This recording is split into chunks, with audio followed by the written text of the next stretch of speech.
টি-20 cricket মানেই ব্যাটসম্যানদের স্বর্গ আর বলারদের বদ্ধভূমি। ধুমধারাক্কা 4 আর ছক্কার খেলা।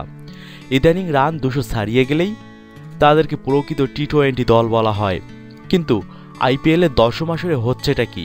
কয়েকদিন আগেই মাত্র 49 রানে অল আউট হয়ে গিয়েছিল রয়্যাল চ্যালেঞ্জার্স বেঙ্গালুরু। তার পরের ম্যাচেও 96 রানে 20 ওভার শেষ করেছে বেঙ্গালুরু।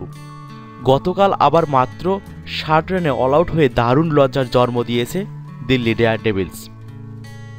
মোহালি পাঞ্জাব ক্রিকেট অ্যাসোসিয়েশন মাঠে টসে হেরে ব্যাট করতে নামে দিল্লি ডেয়ারডেভিলস। ব্যাট করতে নেমে শুরুতেই মিডিয়াম ফাস্ট বোলার সন্দীপ শর্মার তোপের মুখে পড়ে দিল্লির ব্যাটসম্যানরা।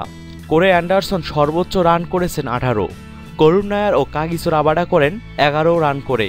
এছাড়া আর কোনো ব্যাটসম্যানই 2 অঙ্কের ঘর ছুঁতে পারেনি।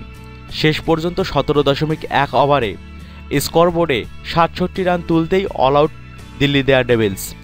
4 ওভারে 20 রান দিয়ে একাই 4 উইকেট তুলে নেন সন্দীপ শর্মা। 2 উইকেট করে নেন অক্ষর প্যাটেল ও বরুণ আরুণ। একটি করে উইকেট নেন মোহিত শর্মা ও গ্লেন ম্যাক্সওয়েল। জবাবে ব্যাট করতে নেমে 18 ওভারও খেলতে হয়নি পাঞ্জাবের, উইকেট হারাতে হয়নি একটিও। মাত্র 47 বলেই এসেছে বিশাল জয়।